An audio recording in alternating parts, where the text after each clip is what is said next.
দুর্গামণি,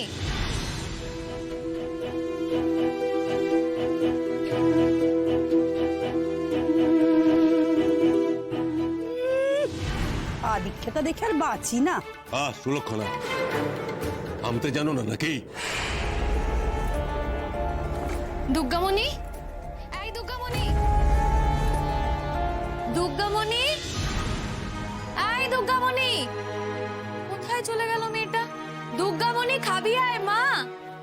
দুর্গামণি,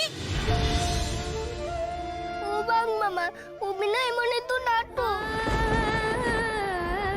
ওই যে আমরা একবার দেখেছিলাম, মনে আছে? সেই যে গো দিদিরা আশ্রমে করেছিল না,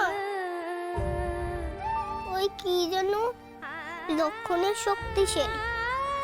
সেখানে আমাদের ওই মাস্টার মশাই রাবণ চেতেছিল। এমনিতে গিয়ে ভালো, কিন্তু রাবণ দেখে আমাকে ভয় লাগছিল। তখন আমায় ভূপে দিদি বলেছিল, ভয় কিসের, ও তো অভিনয় করছে।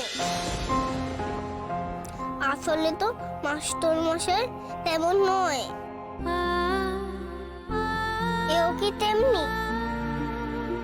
মাসিমণি মা সেজে আমার সঙ্গে নাটক করছে নাকি? এত যে আদর করে আমাকে, ওইসব মিথ্যা বুঝি।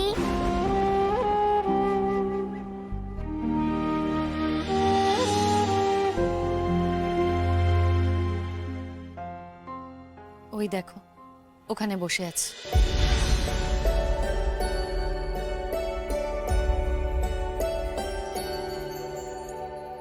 এই দুর্গামণি, কি রে তুই এখানে বসে আছিস যে?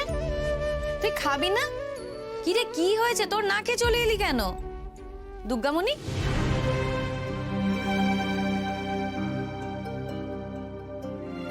এই কি হয়েছে তোর? তোকে কি কেউ কিছু বলেছে? না তো, তোকে তো ওখানে কেউ কিছু বলেনি। তাহলে বুঝেছি, ওই রান্নাঘরে সবার সামনে খেতে তোর ইচ্ছে করছিল না, তাই তো? তো সেটা তুই আমাকে আলাদা করেই বললে পারতিস। ঠিক আছে, তোকে আমি এখানেই খাইয়ে দিচ্ছি। নে দেখি, আমার দিকে ঘোর তো। দুর্গামণি, ঘোর আমার দিকে, না হলে খাবো কি করে? আমার দিকে ঘুরে তাকাতে হবে তো মা।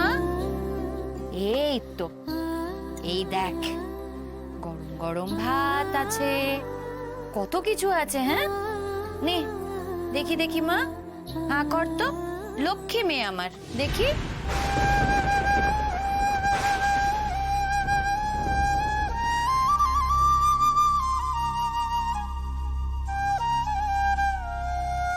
কি রে দুর্গামণি, কি হয়েছে তোর? কাঁদছিস কেন? তুই জানিস না, তুই কাঁদলে আমারও কান্না পায়।